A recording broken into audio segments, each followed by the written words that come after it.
Hello everyone. इस video के माध्यम से हम ये बात जानने की कोशिश करेंगे कि वर्क क्या है।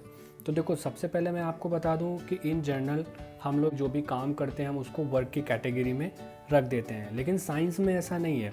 साइंस में वर्क की बिल्कुल ही डिफरेंट डेफिनेशन है, बिल्कुल ही डिफरेंट कंडीशन है।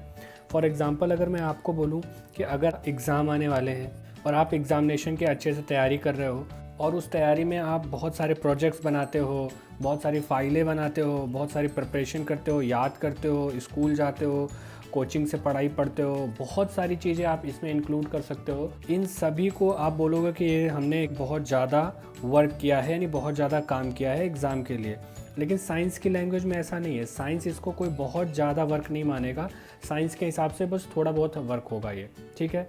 सेम इसी प्रकार से अगर मैं आपको बोलूँ कि एक बड़ा सा पत्थर है, अगर ह्यूज एक रॉक रखा हुआ है और आप इस रॉक को अगर पुश करते हो, अगर आप इसको पूरी ताकत से पुश करते हो और ये पुश नहीं हुआ, ये अपनी जगह पे रुका हुआ है, अपनी जगह पे है, तो साइंस के हिसाब से ऐसी कंडीशन में वर्क क्या हो जाएगा? ज़ीरो हो जाएगा। तो देखो, आपने तो बहुत मेहनत करी, आपने इसको बहुत पूरी ताकत के साथ पुश किया, आप थोड़ी देर बाद थक भी जाओगे 15-20 मिनट बाद, लेकिन फिर भी साइंस के हिसाब से इसमें वर्क कितना हुआ? तो साइंस के हिसाब से इसका वर्क हो जाएगा ज़ीरो। और ऐसे ही अगर एक एग्जांपल लें कि मान लीजिए आप अपने घर में हो और घर में आप जो है ना ग्राउंड फ्लोर से अगर आप फर्स्ट फ्लोर में चले जाते हो, तो होता क्या है, आप कहोगे कि इसमें कौन सा बहुत बड़ा काम है फर्स्ट फ्लोर में जाने में। लेकिन साइंस की लैंग्वेज में ये एक ज़्यादा बड़ा काम है, यानी ये एक कहा जाएगा कि आपने बहुत वर्क कर लिया है। तो ये कैसे डिसाइड होता है, साइंस कैसे डिसाइड करती है कि कौन सी चीज़ वर्क है, कौन सी चीज़ वर्क नहीं है, या कौन सी चीज़ ज़्यादा बड़ा वर्क है? तो इसके लिए बेसिकली आपको सिंपली याद रखनी होगी, वर्क की दो कंडीशंस होती हैं। साइंस के हिसाब से कोई भी वर्क को वर्क तब माना जाता है जब वो दो कंडीशंस को फॉलो करता है। सबसे पहली कंडीशन होती है इसकी फोर्स, यानी कि कोई भी वर्क तब माना जाएगा जब उस प्रोसेस में कोई फोर्स काम कर रहा हो।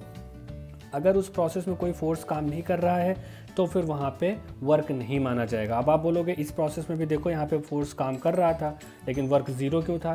तो इसकी दूसरी कंडीशन भी है। दूसरी कंडीशन क्या होती है? वो होती है डिस्प्लेसमेंट।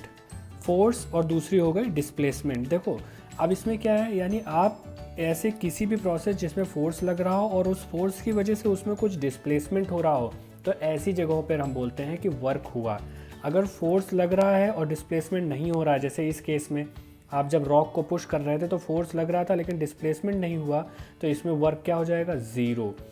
एग्ज़ाम वाले केस में आप क्या है, आप बहुत मेहनत कर रहे थे लेकिन इसमें बहुत थोड़ा लिटिल बिट वर्क काउंट होगा, क्योंकि आप एक जगह बैठ के जितनी भी पढ़ाई कर रहे थे वो वर्क में नहीं आएगा, ठीक है। यानी कि हम ये कह सकते हैं कि फोर्स भी लगे और डिस्प्लेसमेंट भी हो तो वर्क ज़्यादा गिना जाता है। अब जैसे छत वाले केस में क्या था, जब आप फर्स्ट फ्लोर पे चले गए तो इस केस में आपने फोर्स भी लगाया और आपकी डिस्प्लेसमेंट भी हो गई, तो ऐसी कंडीशन में आपका ये वर्क में गिना जाएगा। यानी अब हम यहाँ से सिंपली कह सकते हैं ये दो कंडीशन है, एक फोर्स और एक डिस्प्लेसमेंट, ठीक है। तो वर्क को अगर हम डिफाइन करें तो वर्क जो है डायरेक्टली प्रोपोर्शनल होता है फोर्स के साथ, और वर्क जो है डायरेक्टली प्रोपोर्शनल होता है डिस्प्लेसमेंट के साथ। यहाँ से अगर इसको हम कंबाइंड रूप से देखें तो हम ये कह सकते हैं कि जो वर्क होता है वो डायरेक्टली प्रोपोर्शनल हो जाएगा एफ और एस के, यानी ये हो जाएगा work is equal to force into displacement. तो यही हो गया वर्क का फॉर्मूला। यानी अगर कभी भी आपको वर्क का फॉर्मूला पूछेगा तो वर्क इज इक्वल टू हो जाएगा फोर्स इनटू डिस्प्लेसमेंट।